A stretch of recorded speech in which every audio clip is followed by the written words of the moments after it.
अवधूत चिंतन श्री गुरुदेव दत्त श्री स्वामी समर्थ. मी शीतल तुमच्या सगळ्यांचं चॅनलमध्ये स्वागत करते. नॅचरल सुरुवात करते. म्हणजे आपल्या येणाऱ्या पुढच्या गुरुवारपासून, पुढच्या आठवड्यातल्या गुरुवारपासून म्हणजेच 13 ऑगस्ट पासून आपल्या श्रावण महिन्याला सुरुवात होते आहे. आता श्रावण महिन्यात आपणास माहिती आहे की आपण देवादेव महादेवांच्या सेवेसोबतच अभिषेकांसोबत किंवा पारायणांसोबतच इतर देवी देवतांची, इष्ट देवतांची, गुरूंची सुद्धा सेवा, पारायण, व्रत, वैकल्य, सण वार सगळं काही आपल्याला साजरं करायचं आहे. आणि हो, श्रावण महिना अत्यंत पवित्र महिना आहे. त्यामुळे या महिन्यामध्ये आपल्याला भरभरून सेवा, पारायण, मंत्र, स्तोत्र सगळं काही करायचं आहे. कारण की श्रावण महिना हा अत्यंत पवित्र महिना आहेच, पण सोबतच या महिन्यामध्ये आपण श्रावण महिन्यामध्ये आपल्या घरामध्ये स्वच्छता असते, सोबतच आपल्या घरामध्ये सर्व नियम पाळले जातात खाण्यापिण्याचे. त्यामुळे श्रावण महिन्यामध्ये आपण आवर्जून सर्व सेवा, पारायण, जास्तीत जास्त सेवा आपण करायला पाहिजे. आता या श्रावण महिन्यामध्ये जसं आपण बघितलं की आपण नवनाथ पारायण करू शकतो, गुरुचरित्र ग्रंथाचं पारायण करू शकतो, सोबत आपल्याला शिवलीलामृताचं पारायण करता येणार आहे. अजून इतर ज्या काही सेवा आहेत गुरूंच्या, इष्टदेवतांच्या किंवा महादेवांच्या, त्या सगळ्या काही आपण करू शकणार आहोत. पण त्याच्यासोबतच मी एक सांगेल की जर तुम्हाला खूप जास्त मोठ्या प्रमाणात आर्थिक प्रॉब्लेम्स आहेत, तुमच्या घरात लक्ष्मी टिकत नाही आहे, घरात आलेलं धनधान्य घरात टिकून राहत नाही आहे, महिना अखेरीसपर्यंत आपल्या घरामध्ये खडखडाट होतो आहे, अक्षरशः पैसा घरात आला की काही ना काहीतरी कारण निघतं आणि तो पैसा खर्च होतो आहे, घरामध्ये उत्तम आरोग्य नांदत नाही आहे, कुठले शुभ कार्य घडत नाही आहे, संतान प्राप्ती होत नाही आहे, असे भरभरून डोक्यावरचं कर्ज वाढत आहे, सगळ्यात महत्वाचं तर मी एकच सांगेल तुम्हाला, या सगळ्यांवरती अत्यंत प्रभावी अतिउच्च कोटीची एक सेवा जी आहे, जी तुम्हाला श्रावणामध्ये संकल्पयुक्त करायची आहे, ती म्हणजेच काय, तर सत्यनारायण पूजन. हो, आपल्याला या श्रावण महिन्यामध्ये संकल्पयुक्त 1, 3, 5, 7, 9, 11, 21, 51 किंवा 108 अशा पद्धतीने आपल्याला सत्यनारायण पूजेला आपल्याला संकल्पयुक्त सुरुवात करायची आहे. ही जी आपली सेवा आहे, सत्यनारायण पूजनाची सेवा घरच्या घरी करणे, ही खूप प्रभावी आहे. लाखो लोकांना आजतागायत अनुभव आलेले आहेत, येत आहेत. खूप जण आहेत जे प्रत्येक महिन्याच्या पौर्णिमेला सत्यनारायण पूजन करतात, पण तुम्हाला श्रावण महिन्यामध्ये आपल्याला हे सत्यनारायण पूजन संकल्पयुक्त सुरुवात करायची आहे. आता हे संकल्पयुक्त पारायण श्रावण महिन्यामध्ये कधी सुरुवात करावी आपण सत्यनारायण पूजनाला, सोबत त्याचे नियम अटी काय आहेत, पूजा मांडणी कशी असते, संकल्पयुक्त पारायण असल्यावरती आपल्याला ती पूजा मांडणी कशी ठेवायची आहे, सोबत उद्यापन कशा पद्धतीने करायचं आहे, आणि सगळ्यात मोस्टली प्रश्न येतो तो म्हणजेच काय की ताई, एकादशी जर आली तर एकादशी दिवशी आम्ही सत्यनारायण पूजन करू शकतो का, किंवा हे सत्यनारायण पूजन संकल्पयुक्त करत असताना उपवास करायला पाहिजे का, संपूर्ण माहिती तुम्हाला आजची व्हिडिओ देणार आहे. जास्तीत जास्त व्हिडिओ शेअर करा, त्यामुळे तुम्हीच नाही तर सगळ्यांपर्यंत ही सेवा पोहोचेल. आणि ही अतिउच्च कोटी सेवा जी आहे, ज्यांना काही प्रॉब्लेम्स असतील त्यांच्या आयुष्यामध्ये, नक्कीच त्यांना सुद्धा या सेवेचा 100% फायदा होणार आहे आणि होऊ शकणार आहे, फक्त तुमच्यामुळे, फक्त एका तुमच्या शेअरमुळे. तर अशा प्रकारे आता तुम्हाला संपूर्ण व्हिडिओ पूर्ण बघावा लागेल, स्किप न करता बघावा लागेल, जेणेकरून तुम्हाला संपूर्ण माहिती व्यवस्थित कळेल. तर मंडळींना तुम्हाला सांगितल्याप्रमाणे जर तुमच्या आयुष्यामध्ये खरंच खूप जास्त मोठ्या प्रमाणात आर्थिक प्रॉब्लेम चालू असतील, तुम्ही कष्ट करताय, मेहनत करताय, त्याला तर काही पर्याय नाही आहे, ते आपल्याला करावंच लागतं. कष्ट पर्याय, मेहनतीला आपल्याला काही सुद्धा पर्याय नाही. त्याच्या सोबतीला आपल्याला फक्त अध्यात्माची जोड किंवा नशिबाची साथ जर पाहिजे असेल ना, तर ती फक्त आणि फक्त आपल्या इष्टदेवता गुरूंच्या आशीर्वादानेच आपल्याला मिळू शकते, पितरांच्या आशीर्वादाने, कुलदेवी कुलदेवताच्या आशीर्वादानेच मिळू शकते. फक्त आयुष्यभर मेहनत कष्ट करूनच जमत नाही, तर या सोबतीला थोडं पुण्य पण असावं लागतं, चांगले कर्म पण असावे लागतात, अध्यात्माची साथ देखील असावी लागते, तेव्हाच आपला 100% आपल्याला पूर्ण आपली प्रगती होत असते. आता मंडळींनो, 13 ऑगस्ट पासून म्हणजेच पुढच्या गुरुवारपासून आपल्या श्रावण महिन्याला सुरुवात होते आहे. आता सत्यनारायण पूजन श्रावण महिन्यातच का करावं, किंवा श्रावण महिन्यामध्ये सगळे व्रत, वैकल्य, सणवाराची सुरुवात आपण का करायची असते, आपल्याला सगळ्यांना माहितीच आहे. कारण की श्रावण महिना हा खूप पवित्र असतो. या महिन्यामध्ये आपण खाण्यापिण्याचे नियम पाळतो, इतर भरपूर नियम पाळत असतो, त्याच्यामुळे घरामध्ये स्वच्छता असते, आपल्या मनामध्ये, आपल्या विचारांमध्ये देखील स्वच्छता असते, आणि एक प्रकारे म्हणतात ना, किंवा आपल्या घरामध्ये कुठल्याही प्रकारचं मांसाहार शिजवला जात नाही, कोणी खात सुद्धा नाही. चातुर्मास देखील 4 महिने आहे, चातुर्मास सुद्धा खूप जण 4 महिने पाळतात, कांदा लसूण सुद्धा वर्ज्य करतात, व्यसन करत नाही, भरपूर असं म्हणतात ना की एक सगळीकडे श्रावण महिन्यामध्ये सगळीकडे एक असं आध्यात्मिक वातावरण असतं. त्याच्यामुळे श्रावण महिना खूप जास्त महत्वाचा मानला गेला आहे कुठलेही पारायण, व्रत, वैकल्य, सणवार आपल्याला सुरुवात करण्यासाठी. आता श्रावण महिन्यामध्ये सत्यनारायण पूजन आपल्याला करायचं आहे, ते पण घरच्या घरी तुम्ही करू शकणार आहेत, विना कुठलेही पुजारी किंवा तुम्हाला कुठलेही ब्राह्मण न बोलता तुम्हाला घरच्या घरी स्वतःच्या तुम्ही सत्यनारायण पूजन करू शकणार आहेत. जोडीनेच बसलं पाहिजे, हा पण खूप प्रश्न होतो की ताई, सत्यनारायण पूजन करत असताना जोडीनेच बसावं का, जोडीनेच पूजन करावं का, तर नाही, असा काही नियम नाही आहे. जर ते सत्यनारायण पूजन करत असताना त्या टायमिंग मध्ये जर तुमचे मिस्टर घरी असतील तर महिला आणि म्हणजे दोघांनी जोडीने पूजन केलं तरी सुद्धा चालेल, अतिशय उत्तम. ते नसेलच, मिस्टरांना वेळच नाही आहे किंवा आपल्या घरातल्या स्त्रियांना काही वेळ नसेल, कारण की आज सगळेजण जॉब करतात, सगळे स्वतःच्या पायावर उभे आहेत. त्याच्यामुळेच मी एक सांगेल की पुरुष एकटा सुद्धा सत्यनारायण पूजन करू शकतो, महिला एकटी सुद्धा सत्यनारायण पूजन करू शकते, कुमारिका सुद्धा सत्यनारायण पूजन करू शकते, विधवा महिला, प्रेग्नेंट वुमन जे काही आहेत, किशोरवयीन जे मुलं आहेत कॉलेजचे, सगळे जण त्यांना लिहिता वाचता ते सगळे जण सत्यनारायण पूजन करू शकतात. असं काही बंधन नाही आहे की फक्त यानेच केलं पाहिजे, त्यानेच केलं पाहिजे, जोडीनेच बसलं पाहिजे, असा काही नियम नाही. हे सगळे जण सत्यनारायण पूजन करू शकणार आहेत. म्हणून सांगते आहे, सगळ्यांकडून सेवा घडली पाहिजे, हाच आपला एक अट्टहास म्हणायला हरकत नाही. तर आता सत्यनारायण पूजनाची सुरुवात आपल्याला घरामध्ये करायची आहे. तर ती आता एकतर आपल्याला सगळ्यांना माहिती असेल, दिंडोरी स्वामी समर्थ केंद्राप्रमाणे आपण प्रत्येक महिन्याच्या पौर्णिमेला घरामध्ये घरच्या घरी सत्यनारायण पूजन करत असतो. आता ही सेवा खूप जणांची चालू आहे, माझी सुद्धा असते प्रत्येक महिन्याच्या पौर्णिमेला घरामध्ये सत्यनारायण पूजन. आता जर तुम्हाला सत्यनारायण पूजन आपल्याला श्रावणामध्ये चालू करायचं असेल संकल्पयुक्त 1, 3, 1, 5, 9, 11, 21, 51, 108 चालू करायचे असतील तर ते कधी सुरुवात करावी? श्रावण महिना सुरू लागला आणि तुमचा मासिक धर्म होऊन गेला असेल तर काय करायचं, एखाद्या शुभ दिवशीपासून तुम्ही या सत्यनारायण पूजनाला संकल्पयुक्त सुरुवात करू शकणार आहेत. आता तुम्हाला संपूर्ण श्रावण महिना जर घरामध्ये सत्यनारायण पूजन करायचे असेल तर तुम्ही करू शकणार आहेत. आणि जर तुम्हाला संकल्पयुक्त समजा 5, 7 करायचे असतील तर काय करायचं, आपल्या या महिन्यामध्ये ज्यावेळेस बघा नारळी पौर्णिमा आहे म्हणजेच रक्षाबंधन, त्या दिवशी पौर्णिमा तिथी असते, प्रभावी तिथी असते, त्या दिवसापासून सुद्धा तुम्ही सत्यनारायण पूजनाला घरामध्ये सुरुवात करू शकणार आहे संकल्पयुक्त. फक्त एवढंच होईल की जर तुम्ही नारळी पौर्णिमेपासून जर या सत्यनारायण पूजनाला संकल्पयुक्त सुरुवात जर केली तर अर्धी तुमची जी काही समजा आता 5 आहे, 1 आहे, 5 आहे, 7 आहे किंवा 9 आहे, तर ते तुमचे होऊन जातील श्रावण महिना संपण्याच्या आधी. पण तर जास्त असतील समजा 11, 21, 51 तर ते 108 असेल तर ते तुम्हाला भाद्रपद महिन्यामध्ये सुद्धा तुम्ही जाऊ शकतात, म्हणजे श्रावण महिना संपून भाद्रपद महिन्यात सुद्धा जाऊ शकतात. त्यामुळेच मी सांगेन, जर तुम्हाला इच्छा असेल की फक्त श्रावण महिन्यातच माझ्याकडून ही सेवा घडली पाहिजे तर श्रावण महिना सुरू झाला की एखाद्या शुभ दिवशी तुम्ही या सेवेला सुरुवात करू शकणार आहेत. आता सांगितल्याप्रमाणे तुम्हाला कधी सुरुवात केली तुम्हाला कळालं असेल. आता सत्यनारायण पूजन करण्यासाठी आपल्याला काय काय लागणार आहे तर मी एक सांगेल की सत्यनारायण पूजन आपल्याला घरच्या घरी करण्यासाठी सगळ्यात महत्वाची गोष्ट ती म्हणजेच आपल्याला ही पोथी लागणार आहे, जी आपली सत्यनारायण पूजा विधीची पोथी आहे, जी आपल्या जवळच्या दिंडोरी स्वामी समर्थ केंद्रामध्ये तुम्हाला भेटून जाईल. अजून जर तुमच्या जवळपास केंद्र नसेल तर दादांचा मी इथे नंबर पिप करते किंवा कमेंट बॉक्समध्ये सुद्धा मी पिन करेल तो एक मेसेज, त्याच्यामध्ये तो नंबर असेल, त्यांना कॉन्टॅक्ट करा, त्यांच्याकडून ही पोथी मागून घ्या किंवा त्या दादांना सांगा की तुम्ही कुठे राहता, ते दादा तुम्हाला सांगतील तुमच्या जवळपास एरियामध्ये कुठे दिंडोरी स्वामी समर्थ केंद्र आहे, जे तुम्हाला माहित नाही आहे ते तुम्हाला सुद्धा माहिती पडेल. तिथे सगळं साहित्य तुम्हाला जवळपास तुम्हाला भेटून जाईल, जेणेकरून तुमचे कुरिअर चार्जेस सुद्धा वाचून जातील. तर अशा प्रकारे ही पोथी खूप प्रभावी आहे आणि महत्वाची आहे. याची देणगी मूल्य 15 रुपये आहे त्यावेळेस ज्यावेळेस मी घेतली होती, आता किती आहे मला माहिती नाही, तुम्ही चौकशी करून घ्या. या पोथीमध्ये तुम्हाला सर्व साहित्य, पूजा मांडणी, पंचोपचार पूजा, प्रत्येक सुपारीची, प्रत्येक गोष्टींची, बाळकृष्णाची असेल, सत्यनारायण पूजेचा फोटो जो आहे त्यांची असेल, सर्व साहित्याची पंचोपचार पूजा, शास्त्रोक्त पूजा, नैवेद्य कसं ठेवायचं आहे, नैवेद्य ठेवताना मंत्र काय बोलायचं आहे, सगळं माहिती याच्यामध्ये दिलेली आहे पोथीमध्ये. 5 अध्याय दिलेले आहेत, सोबत आपल्याला आरती दिलेली आहे आणि उत्तर पूजा करतानाचा आपल्याला मंत्र सुद्धा या पोथीत दिलेला आहे. त्यामुळे ही पोथी खूप प्रभावी आहे. मी खरंच सांगते, आर्थिक प्रगती होण्यासाठी, डोक्यावर कर्ज निवारण्यासाठी, इतर तुमच्या ज्या काही सर्व इच्छा असतील त्या सर्व इच्छा तुमच्या पूर्ण होण्यासाठी ही सेवा खूप खूप खूप जास्त प्रभावी आहे. परमपूज्य गुरुमालेने सांगितलेलं आहे, जर तुमच्या डोक्याला कर्ज निवारण व्हावं असं वाटत असेल तर सगळ्यात प्रभावी सेवा प्रत्येक महिन्यामध्ये आपल्या घरच्या घरी पौर्णिमा तिथीला सत्यनारायण पूजन करणे.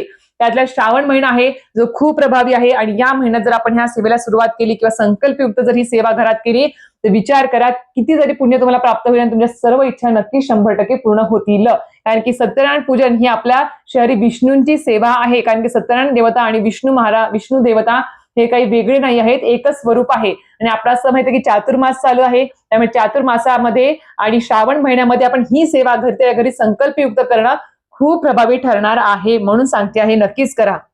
आता इथे स्क्रीनवर तुम्हाला पूजा मांडणीचा एक फोटो पिप केला आहे, त्या पद्धतीनेच तुम्हाला पूजा मांडणी करायची आहे.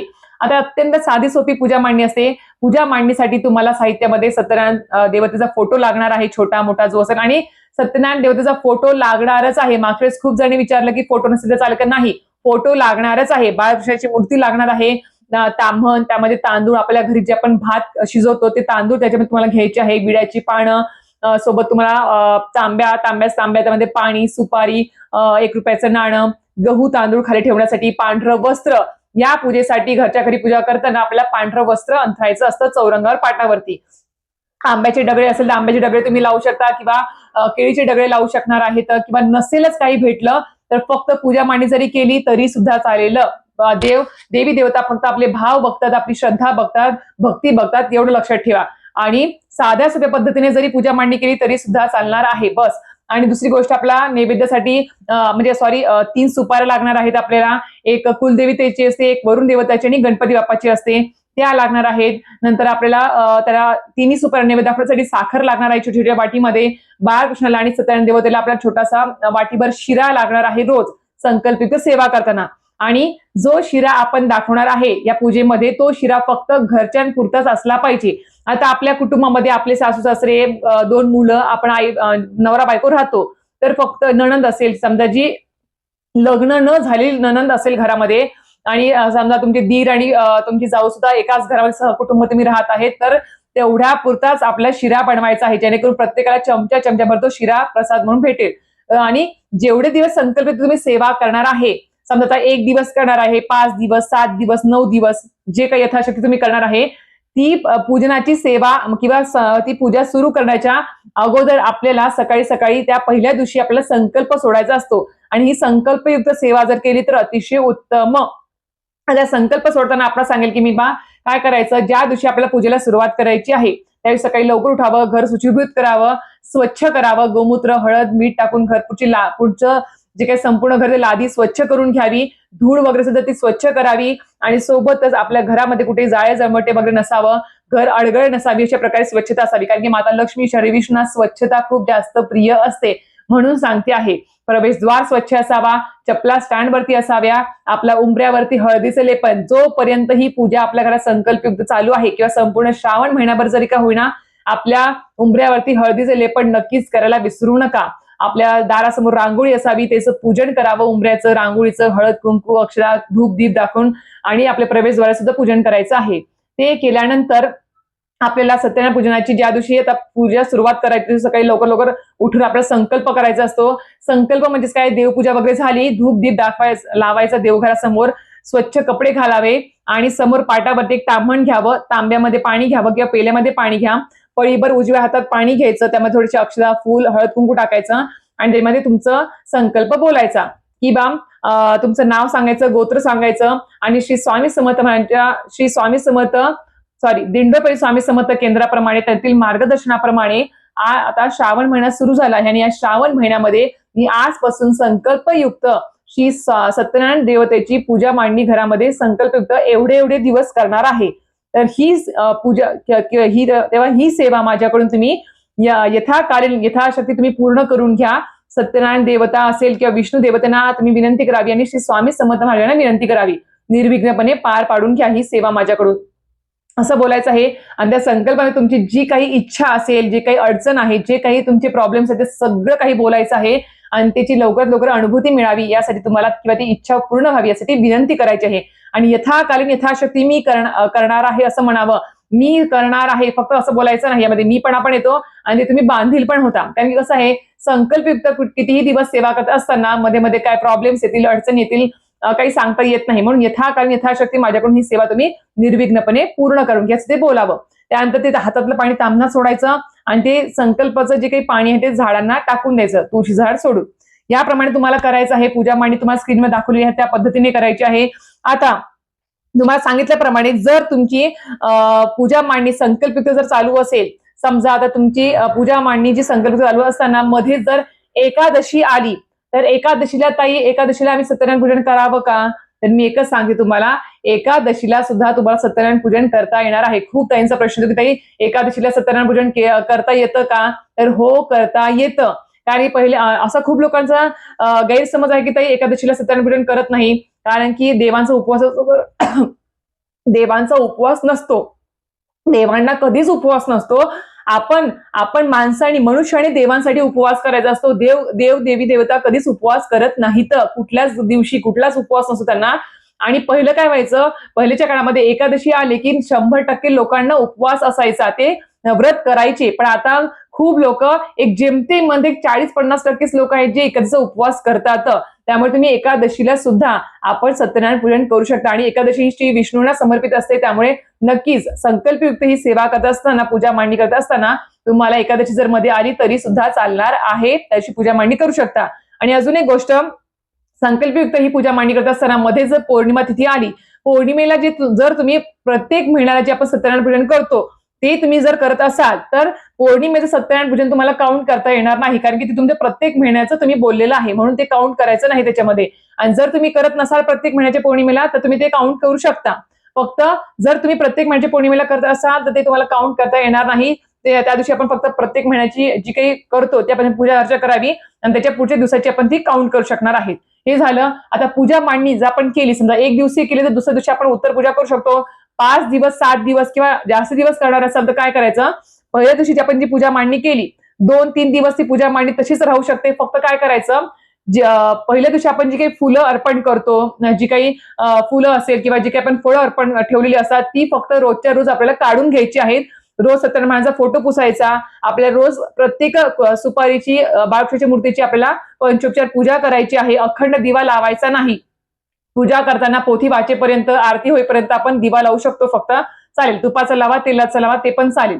आता सगळ्यात महत्वाचं, फक्त रोजच्या रोज पंचोपचार पूजा करायची आहे आपल्याला. सुपारीची असेल किंवा बाळकृष्णाच्या मूर्तीची असेल किंवा आपल्याला फोटोची असेल सत्यनारायण देवताच्या.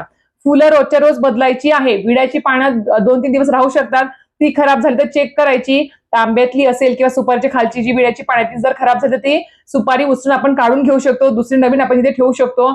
आपण जे चौरंगावर थोडीफार घाण पडली असेल, धूळ असेल, ती पण आपण स्वच्छ करायची आहे. पूजा फक्त चौरंग आणि पाठ ज्याच्यावर आपण पूजा मांडणी करणार आहोत 7 दिवस, 5 दिवस, 11, 21 दिवस, तो पाठ उचलायचं नाही, पूजा ती चौरंग उचलायचं नाही पूर्ण. त्याच्याबद्दल साहित्य आपण काढून झटकून घेऊन परत ठेवू शकतो, चालेल. पण पूजा संपूर्ण उचलायची नाही आहे आपल्याला, हे आपण लक्षात ठेवावं. आता हे झालं. त्यानंतर आता आपल्याला तुम्हाला सांगितल्याप्रमाणे विड्याची पानं खराब झाली तर बदलू शकता. तांब्यातलं पाणी जर खराब झालं ते पण तुम्ही बदलू शकता. आणि तुम्हाला फुलं वगैरे रोजच्या रोज बदलायचे आहे. हळद, कुंकू, अष्टगंध जे काही असेल ते रोजच्या रोज तुम्हाला नवीन लावायचं आहे. पारोसं ठेवायचं नाही देवी देवता सत्यनारायण पूजेमधले, हे एक लक्षात ठेवा. साखरेचा जो काही नैवेद्य आहे तो पण तिथे ठेवा. दुसऱ्या दिवशी काढून घ्या. तो आपण साखरेचा जो काही नैवेद्य दाखवतो सुपारीला तो आपण कशा तरी वापरून घेऊ शकतो, चहामध्ये किंवा प्रसाद म्हणून खाऊन घेऊ शकतो. परत नवीन साखरेचा नैवेद्य रोज आपण पूजा करताना दाखवायची आहे.